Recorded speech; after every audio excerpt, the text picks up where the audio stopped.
नमस्कार दोस्तों, हमारे मुख्य न्यायाधीश chief justice of India justice Gavai पर जूता फेंकने की घटना ने पूरे देश को झकझोर के रख दिया है। एक शख्स ने हमारे देश के चीफ जस्टिस गवई पर जूता फेंकने की कोशिश की। इसके बाद सोशल मीडिया पे जस्टिस गवई को मारने, पीटने और न जाने किस किस तरह की हिंसा करने की ढेरों धमकियां दी जाने लगी। अलग अलग तरीके से उनका अपमान किया जाने लगा।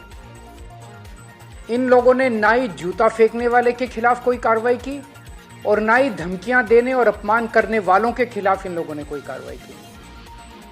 ऐसा लगा जैसे ये सब एक सुनियोजित, सिस्टमैटिक तरीके से किया गया एक षड्यंत्र है। इस घटनाक्रम के जरिए इन लोगों ने समाज के दो तबकों को बहुत कड़ा संदेश देने की कोशिश की है, एक दलित समाज और दूसरी न्यायपालिका। जस्टिस गवई दलित समाज से आते हैं। इन लोगों को यह बिल्कुल बर्दाश्त नहीं हो रहा कि दलित समाज से कोई व्यक्ति अपनी मेहनत और लगन से न्यायपालिका की टॉप पोस्ट तक कैसे पहुंच गया। क्या ये इनकी हरकतें दलित समाज को डराने और अपमानित करने की कोशिशें नहीं है? इसके बाद एक आम दलित किससे न्याय की उम्मीद करेगा? क्या इससे दलितों पर अत्याचार करने वालों और उनसे नफरत करने वालों के हौसले बुलंद नहीं होंगे? इस पूरे घटनाक्रम से देश की न्यायपालिका को क्या संदेश गया कि अगर देश के मुख्य न्यायाधीश पे हमला करने वालों पर कोई एक्शन नहीं हुआ तो दूसरे जजों को कौन बचाएगा? फिर इस घटना के बाद कोई भी जज न्याय के हक में और इन लोगों के खिलाफ ऑर्डर करने से घबराएगा। उसे लगेगा इसी तरह उस पर भी हमला हो सकता है और हमलावर का कुछ नहीं होगा। उसे लगेगा उसके और उसके परिवार को सोशल मीडिया पे धमकियों और अपमान का सामना करना पड़ सकता है और जज को बचाने वाला कोई नहीं होगा।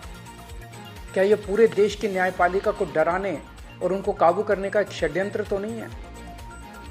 जूता फेंकने वालों को और चीफ जस्टिस को धमकियां देने और उनका अपमान करने वालों को ऐसी सख्त सजा दी जाए कि भविष्य में कोई न्यायपालिका के खिलाफ खिलवाड़ करने की हिम्मत ना कर सके।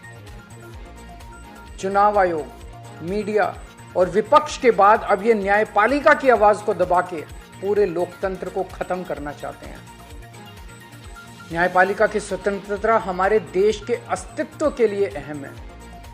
न्यायपालिका का यह अपमान देश के संविधान का अपमान है, बाबा साहेब का अपमान है। यदि आप सच्चे देशभक्त हैं तो आप चुप नहीं रह सकते। बोलिए, उठिए और न्याय की रक्षा के लिए आवाज उठाइए। मेरी तरह आपका भी खून जरूर खोल रहा होगा। जय हिंद।